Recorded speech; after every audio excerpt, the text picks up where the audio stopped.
नमस्कार दोस्तों, आपका स्वागत है आपके अपने YouTube चैनल अद्भुत ज्ञान गंगा पर। हमारी आज की कहानी राजा भोज और गंगू तेली के बारे में है।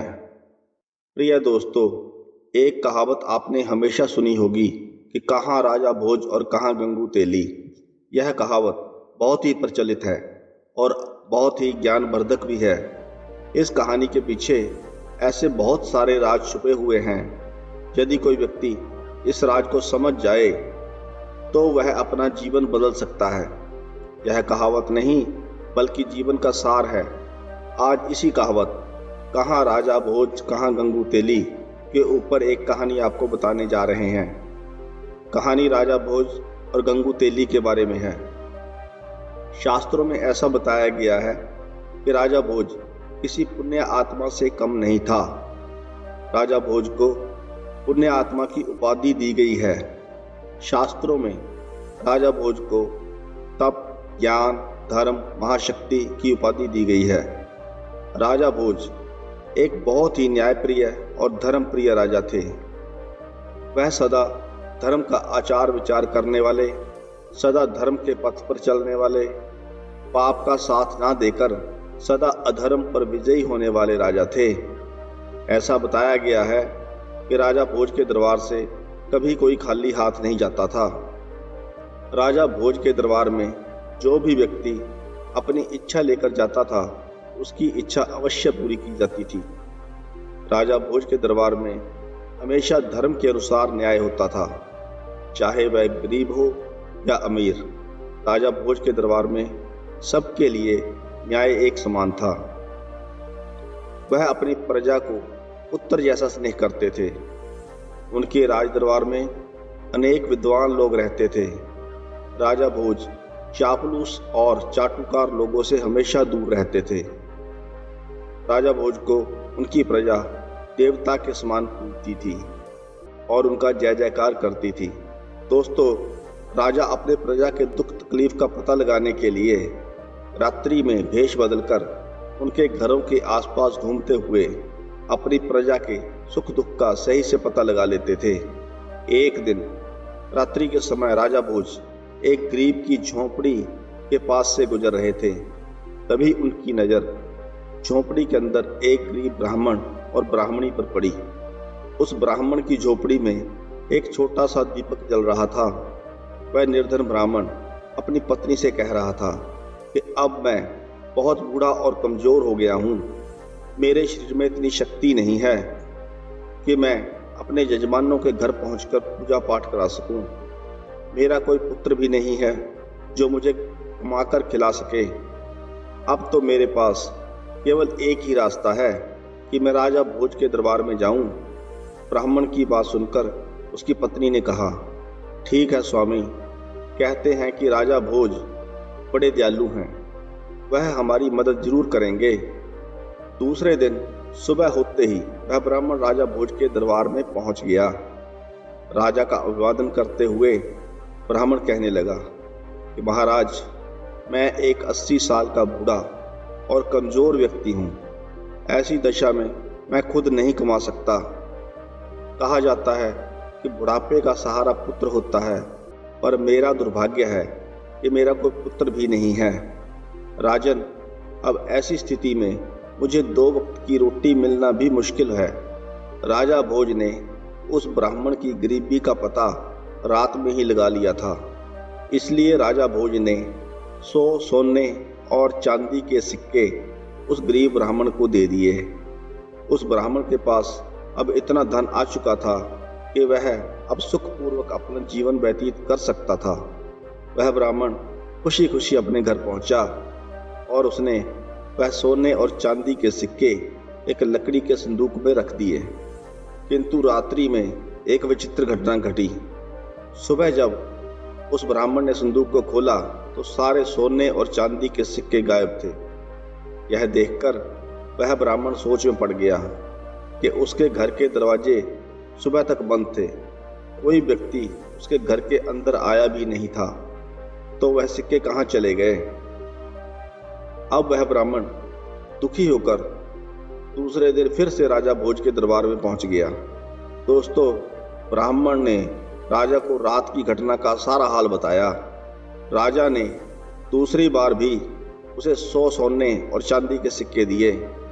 दोबारा सोने चांदी के सिक्के पाकर वह ब्राह्मण बहुत खुश हुआ। अब ब्राह्मण उन सिक्कों से अपना नया घर बनवा सकता था, किंतु होनी को कुछ और ही मंजूर था। जब ब्राह्मण रात्रि को गहरी नींद में सोया हुआ था, तब उसने सपने में देखा कि राजा भोज उससे सपने में कह रहे हैं कि ब्राह्मण देवता, हमारे राज्य पर बहुत बड़ा संकट आ गया है, इसलिए मैं आपसे वह सिक्के वापस लेने आया हूँ जो मैंने तुझे सुबह दिए थे। ब्राह्मण ने खुशी खुशी वह सोने चांदी के सिक्के राजा को लौटा दिए। जब सुबह हुई तो ब्राह्मण ने देखा कि आज भी वह सिक्के संदूक से गायब थे। घर का दरवाजा भी अंदर से बंद था। ब्राह्मण की समझ में कुछ भी नहीं आ रहा था। वह गरीब ब्राह्मण सुबह फिर से राजा भोज के दरबार में पहुंचा। उसने राजा को रात्रि के स्वप्न की पूरी बात बताई। उसकी बात सुनकर राजा घोर आश्चर्य में पड़ गए। वह उसकी बात सुनकर चकित थे। राजा ने अपने कोषाध्यक्ष को आदेश दिया कि उस ब्राह्मण को 100 सोने और चांदी के सिक्के दोबारा दिए जाएं। राजा की आज्ञा का पालन हुआ। ब्राह्मण सोने और चांदी के सिक्के लेकर खुशी खुशी अपने घर पहुंचा। लेकिन राजा ने निश्चय कर लिया था कि वह आज रात्रि में खुद ब्राह्मण की कुटिया के पास पहुंचकर सब कुछ अपनी आंखों से देखेगा।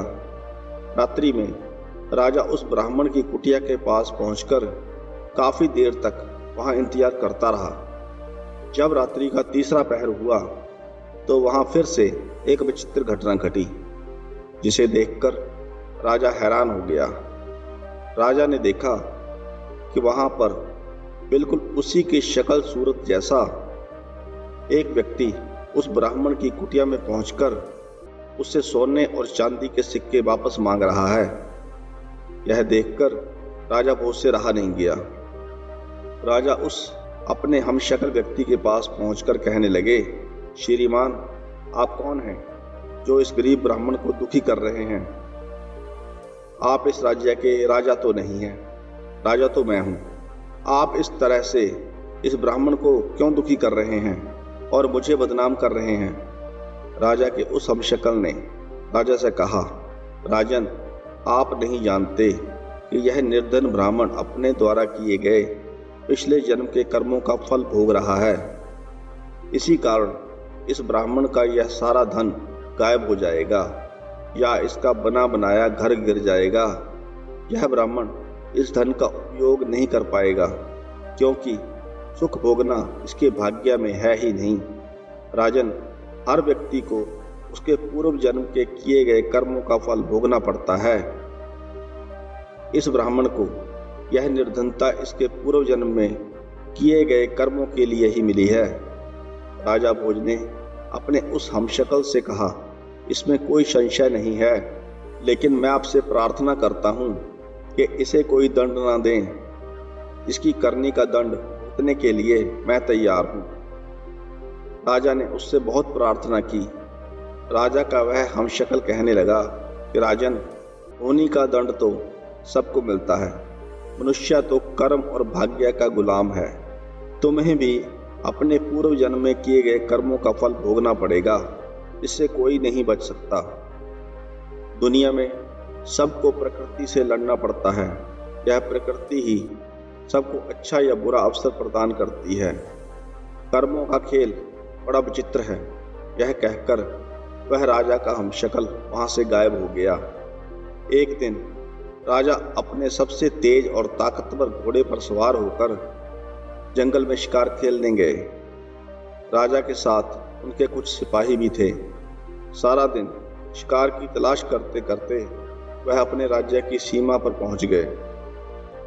राजा के सिपाही पीछे छूट गए। तभी उस घोड़े ने एक ऊंची पहाड़ी से छलांग लगा दी। राजा भोज लहू लुहान होकर घोड़े से नीचे गिरकर मूर्छित हो गए। उनका मुकुट भी गिर गया। राजा भोज को जब होश आया तो उन्होंने देखा कि वह पड़ोसी राजा के सिपाहियों के कब्जे में हैं। सिपाहियों ने पूछा कि तुम कौन हो और यहाँ कैसे आए? राजा की जुबान बंद हो गई थी। इस कारण राजा ने दूसरे राज्य के सिपाहियों को कोई उत्तर नहीं दिया। इस पर उन सिपाहियों ने राजा को हमलावर शत्रु समझकर उन्हें मारा पीटा और घायल कर दिया। इसके बाद उन्हें घायल करके नगर के बाहर सुनसान जगह पर फेंक दिया। तभी राज्य का रहने वाला गंगू तेली वहां से गुजर रहा था। उसकी नजर घायल राजा भोज पर पड़ी। वह घायल राजा को उठाकर अपने घर ले गया। यह राजा के भाग्य की विडंबना ही थी कि भाग्य ने उस राजा को गंगू तेली के घर पहुंचा दिया। गंगू तेली ने राजा के जख्मों की मल्हम पट्टी की। उसके बाद राजा भोज को जब होश आया तो उसने अपने जीवनदाता को देखा, लेकिन राजा तो बेजुबान हो चुका था। गंगू तेली राजा को देखते ही समझ गया कि वह कोई कुलीन व्यक्ति है जो भाग्य का मारा है। इसे शत्रु समझकर सैनिकों द्वारा पीटा गया है। कुछ दिन बाद ही राजा भोज पूर्ण रूप से स्वस्थ हो गए, लेकिन राजा भोज यह जानते थे कि उनकी सत्यता जानने पर इस राज्य का राजा सिद्धराज उन्हें शत्रु समझकर कैद में डाल देगा। इसलिए राजा भोज चुप रहे। गंगू तेली ने राजा को कोल्हू चलाने का काम दिया। राजा भोज ने उसे खुशी खुशी स्वीकार कर लिया। गंगू तेली खुद भी राजा के साथ कोल्हू का बैल बनता था, किंतु हीरा तो कोयले के बीच भी चमकता है और चिंगारी घोर अंधेरे में भी चमकती हुई दिखाई देती है। गंगू तेली ने राजा भोज की विशाल बाहें, चौड़ी छाती, चमकता हुआ मस्तक देखकर यह अनुमान लगा लिया था कि उसका यह दास कोई साधारण व्यक्ति नहीं है। राजा भोज को अपने जीवन दाता का कर चुकाना था, इसलिए पूर्ण स्वस्थ हो जाने के बाद भी राजा ने अपना भेद नहीं खोला। एक दिन राजा भोज स्वभाववश एक गीत गुनगुना रहे थे, तो वहां तेल के लिए आए हुए ग्रामीणों ने राजा का गीत सुना। राजा की मधुर आवाज सबके मन को भा गई। जब राजा भोज कोई गीत गाता तो गंगू तेली के साथ साथ सभी उसके गीत का आनंद लेते। उस देश का राजा सिद्धराज भी संगीत का बहुत बड़ा प्रेमी था। उसकी राजकुमारी वसुंधरा भी संगीत की शिक्षा ले रही थी। उस राज्य के राजा सिद्धराज के दरबार में गायकी और नृत्य हुआ करते थे। गाने वालों को उचित इनाम भी दिया जाता था। एक दिन राजा सिद्धराज के दरबार में संगीत का विशाल आयोजन था। उस आयोजन में सबसे अच्छे संगीतज्ञ को चुना जाना था।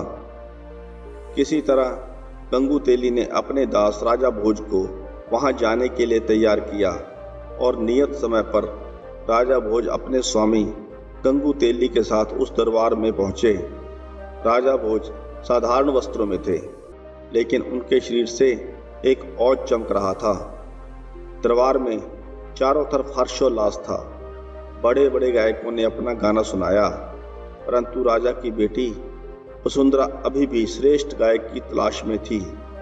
अंत में कोने में बैठे हुए गंगू तेली ने राजा भोज की तरफ संगीत के लिए इशारा किया।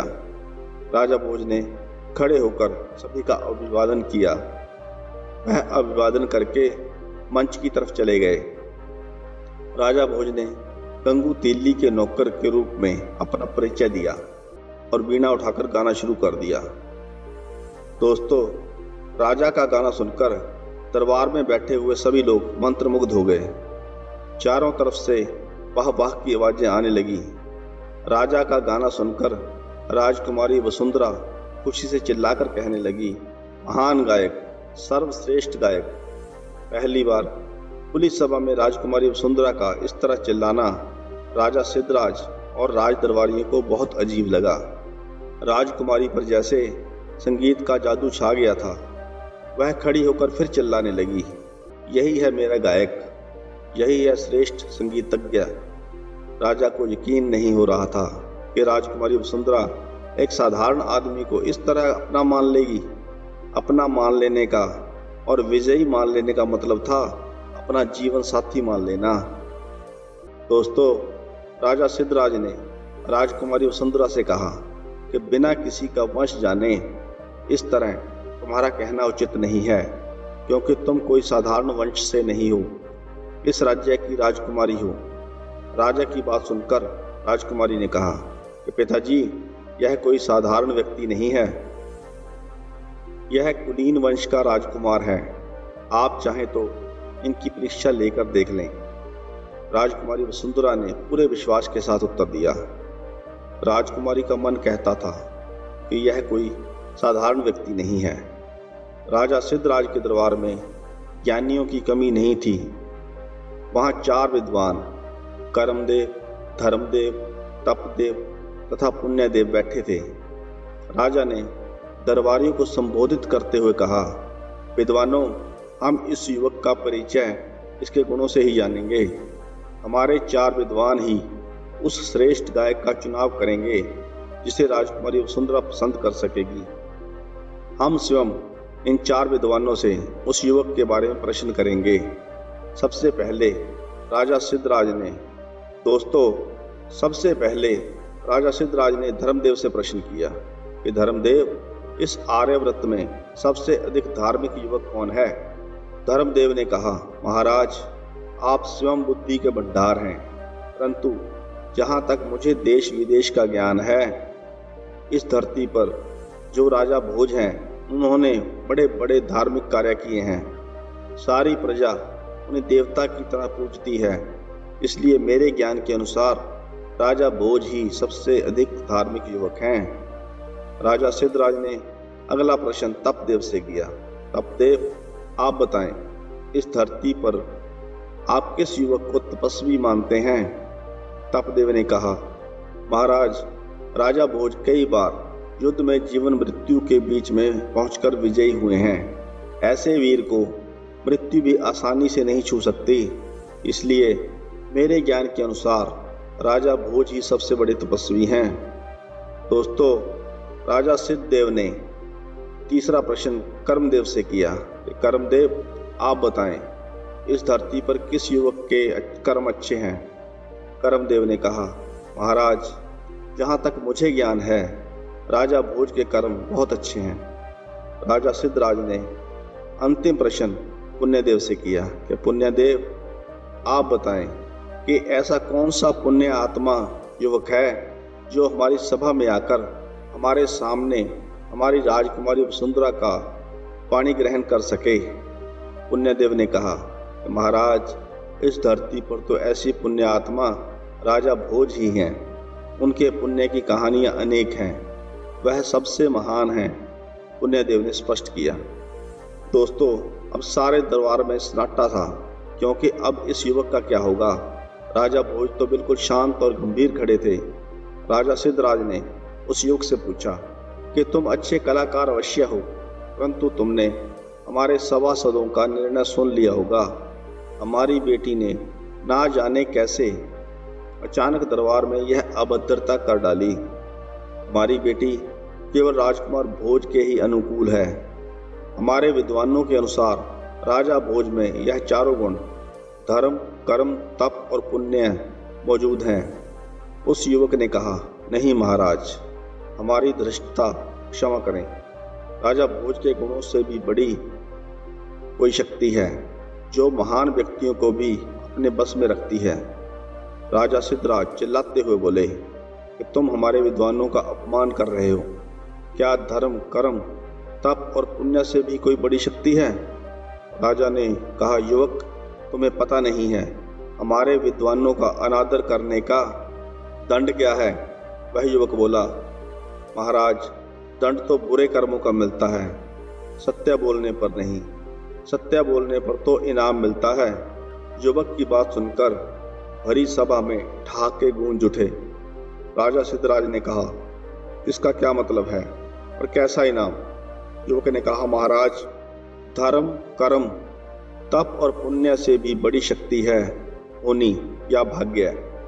राजा भोज अभी भी इन सब गुणों के होने के बावजूद भी दर बदर की ठोकरें खा रहा है। होनी बड़ी प्रबल है, होनी को कोई नहीं टाल सकता। राजा सिद्धराज ने कहा कि क्या तुम ही राजा भोज हो? युवक युवक ने कहा, हाँ महाराज, मैं ही राजा भोज हूँ। यह सब होनी का खेल है जो आज मैं आप सबके बीच हूँ। राजा भोज ने ब्राह्मण और शिकार की सारी बात राजा को कह सुनाई। उन्होंने बताया कि महाराज, आपके सैनिकों ने तो मुझे मार कर फेंक दिया था, पर यह तो भला हो मेरे जीवन दाता गंगू तेली का, जिन्होंने मेरे प्राण बचाए, पर मैंने इन्हें भी अपना परिचय न देकर इनकी दास्ता को स्वीकार कर लिया। सारी सभा में हर्ष का माहौल हो गया। पूरी सभा में राजा भोज की जय जयकार होने लगी। इसी के साथ राजकुमारी वसुंधरा ने राजा भोज के गले में वरमाला डाली और विवाह किया। राजा भोज और राजकुमारी वसुंधरा का विवाह पूरे विधि विधान के साथ हुआ। इस समय होनी राजा भोज पर बहुत प्रसन्न थी। हर व्यक्ति की जुबान पर एक ही बात थी कि कहाँ राजा भोज और कहाँ गंगू तेली। अगर आपको यह कहानी पसंद आई हो तो वीडियो को लाइक करें, चैनल को सब्सक्राइब करें। वीडियो को अंत तक सुनने के लिए आपका धन्यवाद।